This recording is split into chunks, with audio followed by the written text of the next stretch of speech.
7h17, nós estamos de volta com o Manhã no Ar e as principais notícias do dia.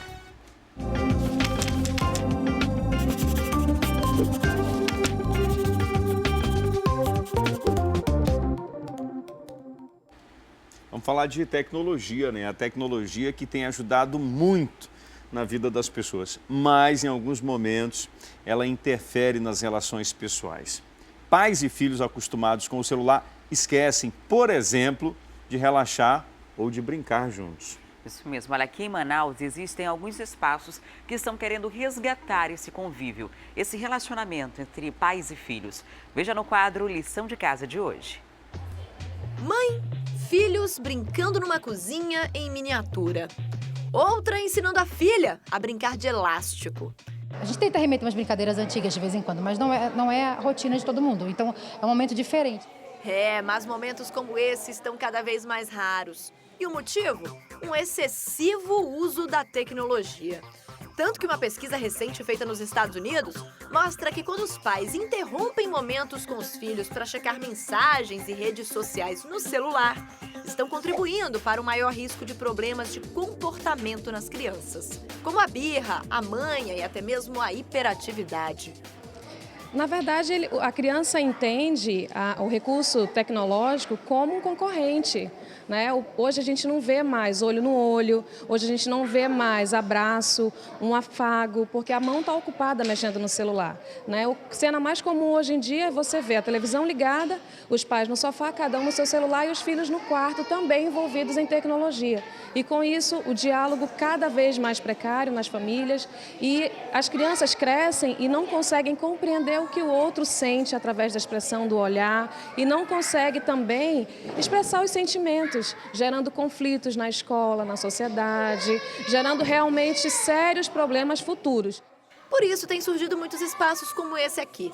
A ideia é estimular as crianças a terem ainda mais contato com os próprios pais, longe de aparelhos celulares, tablets, mas olha, é difícil. A gente passa muito tempo no telefone, né? Porque a gente trabalha sempre nesse ritmo alucinante. Então, o momento de brincadeira é sempre complicado. A gente tenta conciliar a tecnologia com as brincadeiras. Então, isso é muito complicado. A gente discute vídeos do YouTube. Viu aquele vídeo? Vi. Pronto, é uma coisa que a gente tenta fazer. A situação muda completamente quando apenas a mãe está no celular. É legal quando eu e ela estamos no celular, mas não quando ela só está no celular, é chato. Por isso, o ideal é que tecnologia e convivência entre adultos e crianças andem juntos. Mas eu acho que é impossível a gente falar assim, não use a tecnologia. Porque é o momento, é a era da tecnologia, não tem como, né? Não importa. Mas a gente tenta fazer alguns momentos de família que são importantes, como brincar, alimentação juntos, sem tecnologia, sem televisão. E o Felipe concorda com tudo isso. Bom, né? Pouco. Eu já amo minha mãe quando ela tá perto de mim sem fazer nada, mas quando ela tá brincando... É amor da mãe. Muito. Assim como essas duas mães, outras estão aprendendo a lidar com tantas informações e tantas tecnologias. E as brincadeiras, que não envolvem toques na tela, estão fazendo o maior sucesso. Com eles, assim, você se distrai completamente. Às vezes tem o lazer, aproveita, malha junto com eles, né? Porque corre, brinca, senta, levanta. Eu acho que todo mundo sai ganhando, realmente. E assim, tentando sair dos cliques e da chuva de informações todos os dias, mães, pais e filhos vão estabelecendo regras para que a convivência e o diálogo não se percam com tanta tecnologia.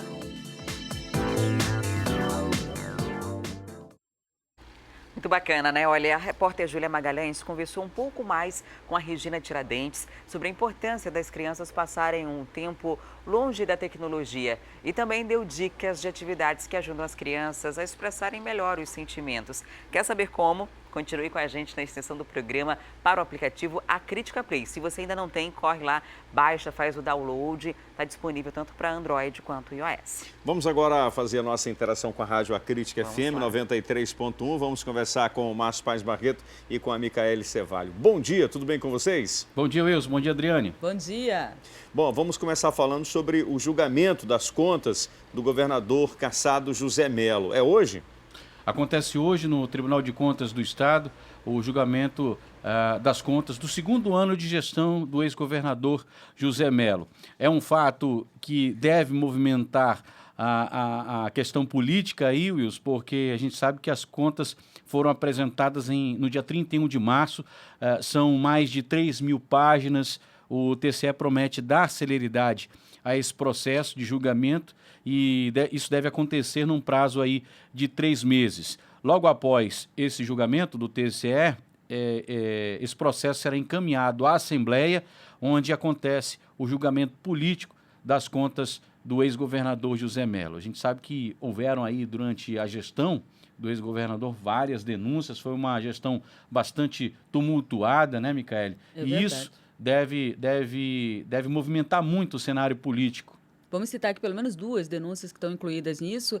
Uma a gente já comentou muito aqui, que são as denúncias de favorecimento à empresa Humanizare, que recebeu mais de 1 bilhão e 500 milhões de reais nos últimos anos para administrar os presídios do Estado. A outra diz respeito à Aliança Serviços de Edificações e Transportes Limitada. A empresa teria doado 600 mil reais via Comitê Estadual para a campanha eleitoral de reeleição do ex-governador Mello. E essa mesma empresa teve o faturamento dela multiplicado por 10, no que se refere a faturamento junto à Secretaria de Estado e Educação. A empresa é do empresário Francisco Sampaio Soares, conhecido como Chaguinha, que também é tesoureiro da PROS e é considerado pela Polícia Federal, olha só, o operador de um esquema de corrupção para eleger aí o governador Mello, e que foi descoberto na Operação Quintessência. Desde 2010, essa empresa, a empresa dele, já recebeu mais de 180 milhões de reais. Vocês duvidam que isso vai servir de tempero para as campanhas dos candidatos a governador tampão? Olha, ninguém vai querer ser o candidato do Mello, né? Isso é um fato. Agora, a situação é a seguinte, né? Ele já foi cassado, já está inelegível por 8 anos. O que mudaria caso ele seja condenado pela Corte do Tribunal de Contas seria multa, porque a situação dele política já está extremamente desgastada, né? Já está definida a situação do Mello. O que acontece agora é só aplicações de multa, até porque existe a denúncia de vários desvios de verbas públicas, entre elas uns processos que ainda estão em julgamento. Inclusive, em 2015, o ex-secretário da Secretaria de Infraestrutura foi a público e denunciou obras fantasmas, né? Afirmou que eles estavam pagando por obras não realizadas, e todo esse processo aí gerou um déficit muito grande aos cofres públicos. Foram mais de 100 milhões de reais que foram pagos por obras não executadas. Então, tudo isso deve ser levado em consideração nesse julgamento e, posteriormente, Adriane, deve ser revertido em multa, naquela questão da devolução aos cofres públicos. Vamos aguardar o julgamento de hoje para ver o que acontece em todo esse cenário. Que além do governador pode se estender aos seus gestores, né, as pessoas que estavam atuando com ele durante a gestão em diversas secretarias. Isso. Agora a gente muda de assunto, vamos falar de paralisação do transporte coletivo. Já acabou? Foi nessa manhã? É isso mesmo. Logo no início da manhã, a gente já foi surpreendido aqui na rádio por reclamação de usuários do transporte coletivo, dizendo que estavam nas paradas desde o início ali, por volta das 4h30 da madrugada, e que não passava ônibus nenhum na área que deveria ser atendida pela empresa Açaí. Olha, moradores principalmente do Viver Melhor, também lá do Lagoa Azul, e eles diziam que inclusive na Torquato Tapajós, os pontos de ônibus também estavam lotados. A gente recebeu aí a informação da assessoria de imprensa, dizendo que membros dos sindicatos rodoviários, né, realmente tinham paralisado, tinham evitado a saída de ônibus, impedido a saída de ônibus da empresa Açaí, mas de que eles não teriam comunicado nem ao Sinetran, nem à empresa qual seria o motivo e, principalmente, teriam avisado com antecedência que ia acontecer essa paralisação. Logo depois a gente recebeu a informação de que por volta das 6h30 da manhã já havia normalizado aí, mas muita gente ficou esperando nas paradas de ônibus e foi prejudicada. E o pior, né? Até agora não se sabe o motivo da paralisação, por que eles impediram a saída dos ônibus da garagem Açaí, né, Márcio? É verdade. Os ouvintes se perguntam onde está a SMTU, que não fiscaliza o transporte público. E, mais uma vez, a gente deixa o espaço aberto para a Superintendência Municipal de Transportes Urbanos para se pronunciar sobre essa questão, porque acontece com frequência. São ônibus quebrados, ônibus em pane mecânica, todos os dias, ônibus nas garagens, pessoal fazendo greve, e quem sofre é a população que usa o transporte coletivo. Agora, uma pergunta que fica é se isso sempre acontece. No início ali da manhã, no final da madrugada, início da manhã, por volta entre 4 e 5 horas, né? Por que não se tem uma equipe já de plantão para atender esses casos e para principalmente averiguar o que está acontecendo, dar uma resposta para a população ou fiscalizar a saída dos ônibus? A gente sabe que, principalmente esse ano, isso aconteceu diversas vezes. Quase toda semana um evento isolado como esse se repete, né, gente? Eu lembro que antigamente, só para concluir, Adriane, se você me permite, eu lembro que antigamente, em cada ponto final de ônibus, em cada garagem, tinha um fiscal da SMTU para coordenar essa situação. Acompanhava o fiscal da empresa e o fiscal do poder público. Eu acho que isso não acontece mais. E o pior é que é uma falta de respeito e de consideração com o usuário do transporte público, porque param e não se tem nem a explicação, né? Eles não divulgam nem qual foi o motivo, parece que é uma coisa muito interna ali entre os rodoviários das empresas, né? Porque não acontece só na açaí, acontece em outras também. Agora imagina só, você acorda de madrugada para trabalhar, vai para uma parada escura, sem segurança nenhuma, está ali sujeito a qualquer tipo de crime, né? Porque é muito comum, inclusive tem bandidos que são especializados em sair cedinho para assaltar quem está indo trabalhar. E aí você fica 1 hora ali esperando um ônibus que não passa, sem uma explicação. E quando vai passar, já está cheio de gente na parada, já está tudo lotado. E o efeito dessa paralisação não se dá somente naquela 1 hora. Ela acaba se estendendo ao restante da manhã, porque vai acumulando as pessoas na parada de ônibus, tem o prejuízo de você que vai chegar tarde no trabalho, na escola, entre outras coisas. Enfim, é uma falta de consideração e de respeito com quem paga caro por um transporte coletivo, que inclusive já tem essa história do subsídio de voltar, né, de conceder benefício às empresas, mas, enfim, para o usuário, ele continua pagando muito por um serviço sem qualidade. E o pior, acaba perdendo, Wilson, acaba perdendo a finalidade, né, da movimentação, da manifestação. Se tinha uma finalidade até agora, 7h30 da manhã quase, e ninguém sabe o que aconteceu, afinal de contas, o que eles estavam reivindicando, se é que estava, né, era um movimento para reivindicar alguma coisa, né, Wilson? Pois é, e essas paralisações são orquestradas por uma família, né, que está na direção do sindicato há muito tempo. É um deboche que se pratica contra o usuário do transporte coletivo, é um deboche que se pratica contra a prefeitura, e a prefeitura por várias vezes foi dizer assim, não, eu fui lá, intervi, resolvi a situação, e faz aquela cena. É um deboche também contra a justiça, e a justiça deveria agir com muito rigor nesse sentido, porque trata-se de um serviço essencial, e tem que parar com essa brincadeira, né? Tem que parar com essa brincadeira. O cidadão tem seu compromisso, tem gente que tem consulta marcada, acaba perdendo consulta, é o estudante que precisa ir para a escola, é o trabalhador que precisa chegar no horário e aí tem aquele dia descontado se não consegue chegar no horário ou não consegue ir no trabalho naquele dia. Nem sempre o trabalhador tem aquele dinheiro reservado para pegar um táxi ou para pegar de repente um mototáxi, né? Ou seja, as pessoas se tornam refém do sindicato dos transportes dos rodoviários da cidade de Manaus. O que é isso? Tem que parar com esse negócio, né? A justiça tem que agir com muito rigor, SMTU também, prefeitura, tem que parar de fazer cena, né? Tem que chegar lá e tem que agir com rigor. O protesto da Catraca Livre é contra a lei, né? E que beneficia o usuário do transporte coletivo. Mas a gente se pergunta, e o direito de ir e vir das pessoas, que é constitucional, onde fica? Essa paralisação também é contra a lei.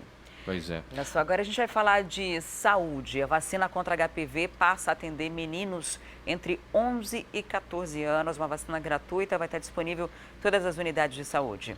É isso mesmo, olha só que notícia boa, né? A gente sabe que vacina é caro, então disponibilizar a vacina para a população e aumentar a faixa etária é sempre uma boa notícia. A partir de agora, então, os meninos entre 11 e 14 anos também podem ser vacinados contra o HPV. Essa vacina antes só atendia os meninos entre 12 e 13 anos. Para as meninas, continua a mesma faixa etária dos 9 até os 14 anos. E o que traz de benefício aí essa vacina? As mães, né, costumam questionar. Nos meninos, ela previne o câncer de boca, garganta, pênis, ânus e ainda o aparecimento de verrugas. A gente sabe também que nas meninas, além de todos, né, esses problemas, ela pode aí trazer como consequências mais graves o câncer e o câncer de colo de útero, que a gente tem uma incidência muito grande aqui no norte, principalmente no Amazonas. Eles imaginam o seguinte, o estudo da Secretaria de Saúde, no caso aí do Ministério da Saúde, de que vacinando, aumentando aí o número de meninos, eles acabam trazendo consequência e reduzindo o impacto da doença lá na frente, né? Quando eles entram ali, já tem relações sexuais, quando eles iniciam a vida sexual. A gente sabe que 98% aí das transmissões de HPV ocorrem por via sexual, né? E entre as meninas, 1 em cada 10 meninas acaba tendo contato com o vírus logo na primeira relação sexual. Por isso, a preocupação do Ministério da Saúde em imunizar todo mundo. Só esclarecendo aí um pouquinho, porque a gente usa muito o termo, né? HPV. O vírus papiloma humano, né? Que chega a atingir 2 milhões de pessoas, tem muita gente já contaminada. Algumas pessoas, o próprio organismo se encarrega ali de acabar com o vírus, mas nem sempre isso acontece e pode trazer consequências graves como câncer, que foi o que a gente citou aqui, que é a consequência mais grave aí disso. E o que eles querem é justamente reduzir a incidência nas meninas. Inclusive, Manaus foi a cidade pioneira em relação a essa vacinação nas meninas. Verdade. Depois se estendeu para todo o Brasil.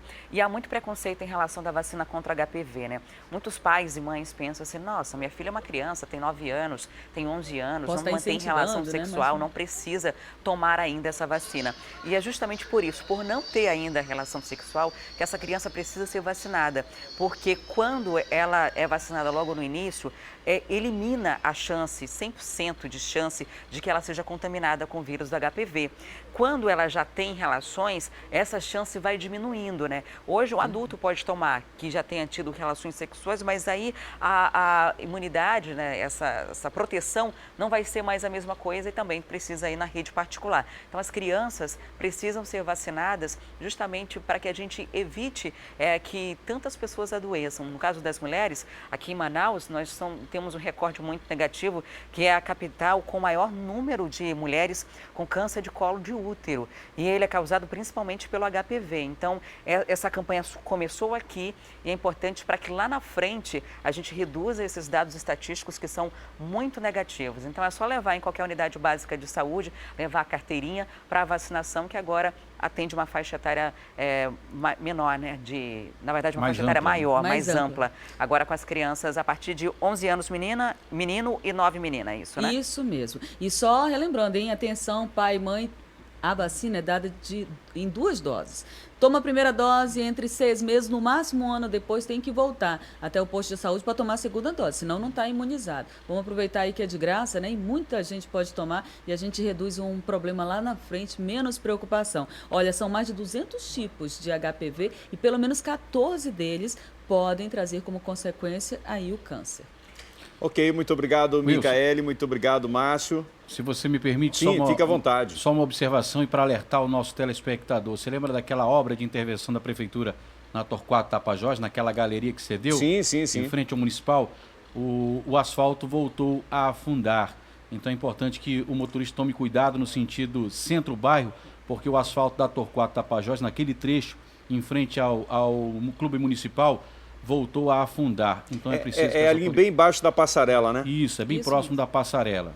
Já tem alguma previsão se o local vai ser interditado, se vai ser realizado algum tipo de serviço lá da Prefeitura? Ainda não, nós recebemos essa informação, inclusive fotos de um ouvinte da Rádio Acrítica FM agora nesse momento. Ainda não há nem a presença do poder público.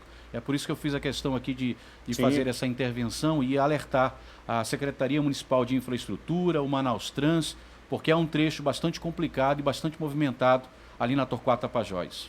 Ok, Márcio, muito obrigado. Até amanhã. Até amanhã, Mica. Até amanhã, Wilson e Adriane. E agora nós vamos ver o que já foi notícia aqui no Manhã no Ar. Confira o nosso resumo. Mulher morta dentro da Santa Casa de Misericórdia. O corpo da jovem foi encontrado na manhã de ontem dentro do casarão. Para a polícia, o crime foi executado pelo próprio marido da vítima, que tinha dúvidas em relação à paternidade da criança. Taxistas e mototaxistas queimaram pneus em protesto contra a atuação de motoristas do aplicativo Uber. As categorias pediram à prefeitura rigor na fiscalização do serviço. O protesto paralisou a Avenida Brasil e causou transtornos no trânsito local. Protesto contra maus tratos de animais mobilizou alunos da Universidade Federal do Amazonas na manhã de ontem. A manifestação foi motivada após a morte de uma cadela que foi agredida dentro do campus da universidade. Pesquisadores do INPA lançam cartilha para alertar a população quanto à venda ilegal da piracatinga. O peixe está sendo comercializado nas feiras com o nome de douradinha. A irregularidade chama a atenção para outro problema, já que o peixe é usado como isca para a captura de botos. A Federação dos Pescadores do Amazonas nega que essa prática continue acontecendo na região e diz ainda que a proibição trouxe prejuízos para o setor. Candidatos à eleição suplementar já estão liberados para fazer propaganda eleitoral, mas é preciso ficar atento na hora de chamar a atenção do eleitor. A Justiça proíbe, entre outras coisas, a realização de showmícios, distribuição de brindes e doação de dinheiro ou qualquer outro bem que promova ao candidato. Na rádio e TV, a propaganda eleitoral começa no dia 10 de julho e vai até o dia 3 de agosto. TRE está cadastrando mesários voluntários para o pleito do dia 6 de agosto. É que 40% dos convocados ainda não se apresentaram à Justiça Eleitoral. E a Defensoria Pública do Estado do Amazonas vai realizar, a partir de hoje, um mutirão para atender exclusivamente as famílias que serão afetadas pelas obras do corredor viário do Mindu, que vai ligar a Avenida Grande Circular, na zona leste da capital, à Avenida das Torres. Sobre esse assunto, eu volto a falar com a repórter Téia Morel. Oi, Téia, onde é que esse mutirão vai acontecer? Oi, Wilson, olha só, esse mutirão vai acontecer na unidade da Defensoria Pública do Estado, que fica na Avenida 24 de Maio, número 321, no centro da cidade. Esse mutirão, esse atendimento, a orientação dada para essas famílias, começa a partir de 8 horas da manhã e vai pelo menos até as 3 horas da tarde. E tem um público muito grande para receber essa orientação, viu, Wilson? Para falar um pouquinho sobre esse público e sobre esse trabalho da Defensoria, eu tenho aqui o Dr. Carlos Almeida Filho, que é defensor público, um dos responsáveis por esse processo, que é praticamente uma ação coletiva. Bom dia, defensor. O senhor pode explicar para a gente quantas famílias estão envolvidas nesse processo do corredor do Mindu? Porque foi divulgado um número, mas na verdade o número é bem maior, né? Exato. Segundo o próprio planejamento para a construção da obra do corredor viário do Mindu, o número de famílias afetadas chega a 7 mil. Mas a quantidade de famílias que está sendo diretamente atingida depende de quanto que é a expansão da obra. Hoje a obra não chegou a ter toda a sua extensão, a obra tem atingido os primeiros trechos logo após a Nathan Xavier, o que faz com que a Defensoria Pública tenha até o presente momento um total de mais ou menos 150 pessoas, 150 famílias trazendo reclamações. Isso significa que tem muita gente que pode ter a sua orientação corretamente, mas que ainda não procurou a Defensoria. É justamente por isso esse mutirão? Exatamente. Nós estamos fazendo o atendimento das famílias que já estão lá na Defensoria Pública por uma razão simples, porque nós precisamos buscar com o município a tentativa de composição dos problemas já apresentados. Mas, obviamente, temos conhecimento que diversas outras pessoas não têm conhecimento e, inclusive, essa comunicação aqui é importante para as pessoas que estão sendo afetadas pelas obras do corredor viário do Mindu e ainda não tiveram assistência. Procurem a Defensoria Pública. E quais são os casos que envolvem as famílias do corredor do Mindu? Eles, especificamente, sempre procuram a Defensoria por conta da questão impasses em relação à indenização. Mas, na verdade, a orientação ela é bem mais ampla, né? Com relação ao corredor viário do Mindu, já existe inclusive um termo de ajustamento de conduta, um TAC, firmado pela Defensoria com o município. E existem protocolos a serem observados. Esses são os problemas que existem na obra. Por exemplo, existem muitas famílias que reclamam de não terem visto sequer a documentação referente ao seu processo.